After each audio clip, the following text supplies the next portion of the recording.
बिस्मिल्लाहिर्रहमानिर्रहीम, अस्सलाम वालेकुम। मैं हूं करामत मुगल और मेरे साथ हैं सईद बलोच साहब, सीनियर जर्नलिस्ट हैं, सुप्रीम कोर्ट कवर करते हैं।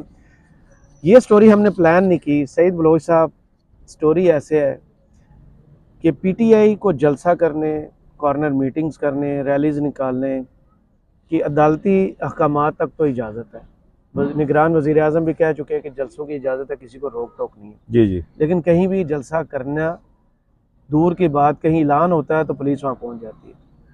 पीपल्स पार्टी ने सिंध में 13 नवंबर को जलसे की अनाउंसमेंट की है कि वो पावर शो करेंगे। 13 नवंबर को ही नवाज शरीफ साहब कोयटा जाएंगे और अपनी सियासी सरगर्मी का बाकायदा आगाज़ करेंगे। इस दौरान पीटीआई के कुछ अक्लमंद लोगों ने, जिनको बहुत देर के बाद ये बात समझ में आई है कि मौजूदा हालात में पॉलिटिकल एक्टिविटी को कैसे करना है और किन लोगों को पहले इसमें इन्वॉल्व करना है, जिसका हल्का सा आपको याद होगा इशारा दिया था सरदार लतीफ़ खोसा साहब ने कि इमरान खान को चाहिए कि सारे टिकट जो है ना इस दफ़ा वो वकीलों को दे दें या टीचर्स को दे दें। इस्लामाबाद बार कौंसिल ने ना, उसमें जो इंसाफ लायर्स विंग है, जी जी। उसने कहा है कि अब सियासी एक्टिविटीज़ का आगाज़ करते हैं। उन्होंने कॉल दे दी है जितने भी तहरीक इंसाफ के चाहने वाले हैं ना, वो पुरानी हाई कोर्ट आपको याद होगी G11 में, G10 में, वह उन्होंने कल बुला लिया सबको कि आए यहाँ पे कॉर्नर मीटिंग करते हैं और जो इंतखाबात आ रहे हैं ना उस हवाले से कोई लाए अमल तैयार करते हैं। क्या पुलिस वहाँ भी दावा बोलेगी? बहुत शुक्रिया करामत मुगल साहब। देखें, पुलिस को हमने अमूमन तो ये देखा है कि वो वकीलों से कतराने की कोशिश करते हाई हैं। कोर्ट लाहौर में भी तो उन्होंने देख लिया ना, दरवाजे बंद कर दिए जी थे जी, परसों। दरवाजे बंद कर दिए थे। और देखें कि पूरे पाकिस्तान में तकरीबन कोई 3 से 4 लाख के करीब वकला मौजूद हैं। बहुत बड़ी ये कुव्वत है। और आप देखें कि साबिक फौजी आमिर परवेज़ मुशर्रफ के दौर में जब साबिक चीफ जस्टिस इफ्तिखार मोहम्मद चौधरी को बरतरफ किया गया था और उनको हटाया गया था, तो उसके खिलाफ जब वकला तहरीक शुरू हुई तो तमाम तर रियासती वसाइल के बावजूद परवेज़ मुशर्रफ फौजी आमिर थे, ताकत उनके पास थी, लेकिन वो वकला तहरीक को न रोक सके और बालाखिर वो कमज़ोर होते गए और वकला तहरीक की वजह से ही उनको अपनी वर्दी भी उतारना पड़ी। और फिर 2008 में जिसको जब अपनी चमड़ी कहते थे। जी जी, और फिर 2008 में जब पीपल्स पार्टी की हुकूमत बन गई तो फिर उनको मजबूरन अपने ओहदे यानी बतौर सदर भी अपने ओहदे से उनको इस्तीफ़ा देना पड़ा। तो ये बड़ी एक मजबूत किस्म की, मुनज़्ज़म किस्म की ये मुहिम चेंज थी। अब भी लाहिर से लाएंगे। इम्कान बिल्कुल है, बिल्कुल है। और आप देखें कि ये कितना अहम एक तरह का ये फैक्टर बनता है और यहाँ से पीटीआई को कितना फ़ायदा हो रहा था उसका अंदाज़ा आप इस बात से लगाएं कि सुप्रीम कोर्ट बार एसोसिएशन के आम इंतखाबात में, जिसमें वाज़े तौर पर हामिद खान ग्रुप के जीतने का इम्कान था, और आप देखें कि उस इलेक्शन में भी सुप्रीम कोर्ट बार के इंतखाबात में असमा जहांगीर ग्रुप हैरान कुन तौर पर जीत गया और काफ़ी अच्छे मार्जिन से जीता है। उसकी वजह यही थी कि मुस्लिम लीग नून की जानिब से इस इलेक्शन में बहुत ज़्यादा जान मारी गई, बहुत ज़्यादा पैसा लगाने की भी इतलात सामने आ रही हैं। करोड़ों रुपए के हिसाब से इसमें पैसा झोंका गया और वोट खरीदने की कोशिश की गई है। यहाँ भी धांधली। जी जी जी जी, बिल्कुल बिल्कुल। और ये सारी चीज़ें सामने आगे आ फिर रही हैं। सोच लें आम इंतखाबात में क्या और होना आप देखें ना सर कि सुप्रीम कोर्ट बार एसोसिएशन का फोरम अगर एक प्रेस रिलीज भी जारी कर दे ना, तो ये भी बहुत अहमियत की हामिल ये चीज़ होती है कि एलामिया सुप्रीम कोर्ट बार एसोसिएशन की जानिब से जारी हुआ है। और आप देखें कि साबिक जो सदर थे supreme court bar association Abid Zubairi, वो पीटीआई पर क्रैक डाउन के हवाले से भी वक्तन फ़वक्तन उनकी प्रेस रिलीज़ जारी होती रहीं। ख़वातीन वर्कर्स को ख़ास तौर पर गिरफ़्तार करना और उनको इस तरह गैर कानूनी कैद में रखना, इसके ऊपर भी एलामिया जारी होते रहे। सुप्रीम कोर्ट बार मजम्मत भी करती रही। फिर आप दूसरा अहम फोरम पाकिस्तान के अंदर वो Lahore high court bar association का है। अब वहाँ देखें कि वहाँ से पीटीआई को बहुत ज़्यादा सपोर्ट मिली और Lahore high court bar association की जो मुंतखब काबीना थी उनकी जानिब से भरपूर मज़ाहमत की गई।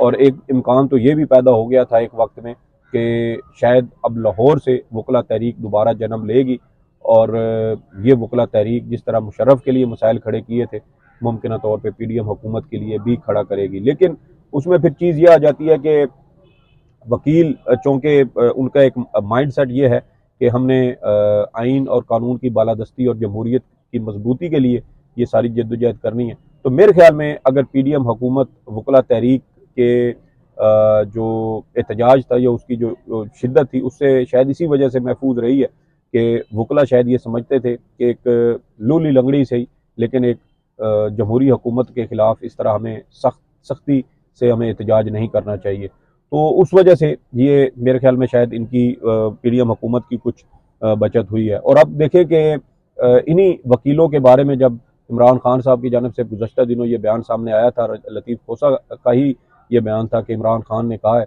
कि मैं आइंदा आम इंतखाबात में ज़्यादातर अपने जो टिकट है वो वकीलों को दूंगा। और देखें कि इस वक्त अगर कोई इंतखाबी माहौल साजगार नहीं होता पाकिस्तान के अंदर तो इम्कान फिर यही है कि इमरान खान साहब वकीलों को आगे कर सकते हैं और वकील डट गए। वकीलों के घरों पर भी तो छापे पड़ रहे हैं। बिल्कुल बिल्कुल छापे लाहौर मारे हाई गए। कोर्ट में देखें देखा इमरान आपने। खान के वकील थे उजैर भंडारी साहब जी। वो लाहौर में जेल वो क्या कहते हैं उसको लाहौर नहर की किसी जगह वो जा रहे थे। अब मुझे वो जो उनके मकाम घर नहीं पहुंचे थे, जी जी वो जमान पार्क नहीं पहुंच पाए थे, उनको रास्ते में जी जी अगवा कर लिया रास्ते गया। में अगवा कर लिया गया। तो उस पर फिर वकीलों की जानिब से बड़ा शदीद एहतजाज किया गया, एहतजाज की कॉल्स भी दी गई और फिर कुछ देर के बाद उजैर भंडारी साहब को रिहा कर दिया गया। फिर वो मिलिट्री कोर्ट्स केस में भी सुप्रीम कोर्ट में पेश हुए और उन्होंने कहा कि अब वकीलों पर भी बाकायदा तौर पर उनको भी अगवा किया जा रहा है, उनको हरासा किया जा रहा है। एक तरफ पीपल्स पार्टी जलसा कर रही है, दूसरी तरफ जो मेन क़यादत है नून लीग की वो कोयटा में जाके मुख्तलिफ मुलाकातें कर रही है, तीसरी तरफ अगर लायर्स फोरम की तरफ से कॉर्नर मीटिंग कॉल की दी जाती है, ये बैलेंस है, लेवल प्लेइंग फील्ड यही। देखें ये किसी तौर पर भी लेवल प्लेइंग फील्ड नहीं है, लेकिन मामला यहीं पे आता है जिस पे अभी भी डाउट है कि वो उन्हें करने देंगे या नहीं करेंगे। सर देखें कॉर्नर मीटिंग करना तो बहुत दूर की बात है ना, ये इमरान खान साहब को रिहा करना दूर की बात है। मैं ये कहता हूँ कि अगर इमरान खान साहब एक दिन के लिए इस्लामाबाद हाई कोर्ट या सुप्रीम कोर्ट में किसी केस की समाअत के दौरान पेश हो गए, अदालत ने उनको तलब कर लिया या उन्होंने खुद अदालत से कहा कि मैं पेश होना चाहता हूँ, अदालत से इस्तदा है कि वो मेरे अदालत में पेशी के लिए सुप्रिटेंडेंट जेल को हुक्म दे, कोई ऐसी इस्तदा वो कर सकते हैं सुप्रीम कोर्ट से। और फर्ज करें कि अदालत कहते हैं जी ठीक है दरखास्त तो इलेक्शन कमीशन भी उन्हें बुला चुका है। जी जी बुला चुका और उस पर भी देखें कि इलेक्शन कमीशन ने सख्त रद्द-ए-अमल पहली जी दफा जी सख्त रद्द-ए-अमल जी जी आप देखें कि जिस दिन इमरान खान का इस्लामाबाद हाई कोर्ट में पेशी का इम्कान था उस दिन अचानक अडियाला जेल के बाहर से बारूद निकल आता है। तो देखें कि ये इस तरह के हरबे जो है वो सिर्फ इसी मकसद के लिए इस्तेमाल किए जाते हैं ताकि जो मुलजिम है उसको अदालतों में पेश ना किया जा सके और सिक्योरिटी थ्रेट का बहाना बना के अदालतों को भी इस हवाले से खौफजदा किया जाए कि देखें जी ये सिक्योरिटी थ्रेट है, रास्ते में कुछ भी हो सकता है, हम नहीं ला सकते। तो वो फिर अदालत भी रिस्क नहीं लेती और उसकी वजह से फिर जो मुल्ज़मान होते हैं उनको जेलों में अदालत में पेश नहीं किया जाता। साबिक फौजी आमिर परवेज़ मुशर्रफ को जब खसूसी अदालत ने 2 बार तलब किया था तो उसमें भी एक दिन उनको जब घर से लेकर निकले तो अचानक पता चला जी रास्ते में बारूदी मवाद निकल आया, तो फ़ौरन उनको उनकी अदालत में पेशी मनसूख कर दी गई। और अब देखें कि इमरान खान को इम्कान था कि उनको शायद इस्लामाबाद हाई कोर्ट में पेश किया जाएगा, तो उसमें भी यही चीज़ है। अब सुप्रीम कोर्ट में उन्होंने कहा है कि वो अदालत में पेश होना चाहते हैं। एक तो नैब तरामीम वाला केस है, दूसरा अब साइफर में 2 मुकदमा जी जी 2 मुकदमात अब वो साइफर के भी उनके सुप्रीम कोर्ट में आ चुके हैं। एक तो साइफर में जमानत केस है, उसको उन्होंने सुप्रीम कोर्ट में चैलेंज किया है और उसके ऊपर अब नंबर भी लग चुका है बाकायदा। और दूसरी जो है वो साइफर केस में फर्द जुर्म आयद करने का मामला है, उसको भी उन्होंने गुज़श्ता दिनों सुप्रीम कोर्ट में चैलेंज किया। तो ये सारी चीज़ें अब इकट्ठी हो रही हैं।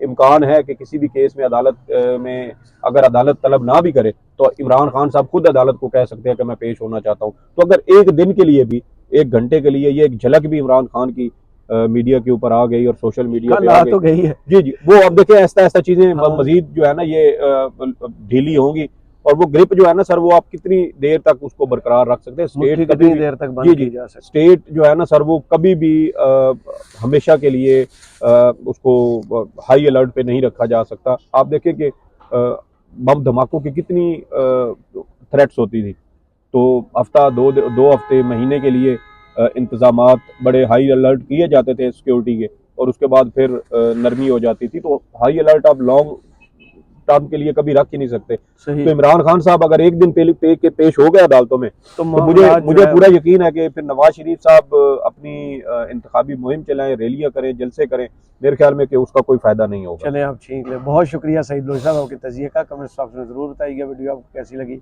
इजाज़त दीजिए, अल्लाह हाफिज़।